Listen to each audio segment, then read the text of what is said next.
Not a very exciting video today, but I decided to go ahead and clean up my wiring harness in preparation for the great engine starting. I'm still waiting for my parts from the Classic Center, unfortunately.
Though of course only temporarily, I did install my front cover just to make my engine look a bit more realistic.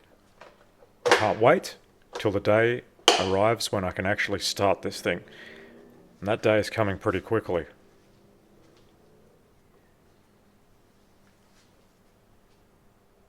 So this small harness goes to the front solenoid on the 722.3 transmission. This is what holds the upshifts from occurring until the engine is at operating temperature. And that just clips in to the main engine wiring harness and is held into this support at the rear air filter mount. I have resoldered that terminal because it was starting to come loose, and I also replaced the PVC tubing on it. It was then time to get rid of that ugly old accelerator cable. I do have a new one, of course, and now's the time to fit it, since I'm going to go ahead and refit those vacuum lines. Disconnecting that accelerator cable from the pedal is incredibly simple. It's only held on by the actual return spring itself. So that's hooked on at the bracket of the accelerator pedal, and it hooks on to the pin that holds on the cable itself. Once that's removed, the cable eye simply slides off the shaft. Of course, this is a right-hand drive car. I have no idea what the setup is on the left, but it's probably fairly similar. And the white nylon end to that cable that goes into the firewall grommet simply pulls out. It's not something I could do one-handed, so unfortunately I didn't get that on camera. And then it was just a case of reverse of removal, just feeding the cable through.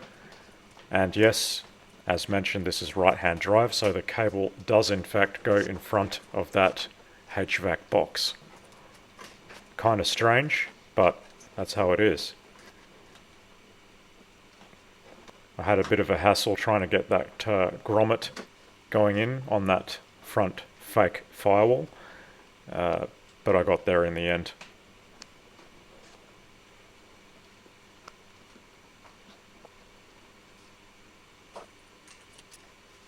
Just temporarily hooked on that accelerator cable, so I don't have the injection set up yet, and then I fed through the 2 vacuum lines. The grey one goes straight to the intake manifold at the rear, and the other goes to the wire piece with one-way valve forward of that. And this white nylon piece simply pushes in to the firewall grommet. It should be a reasonably firm fit. You don't want water leaking in there.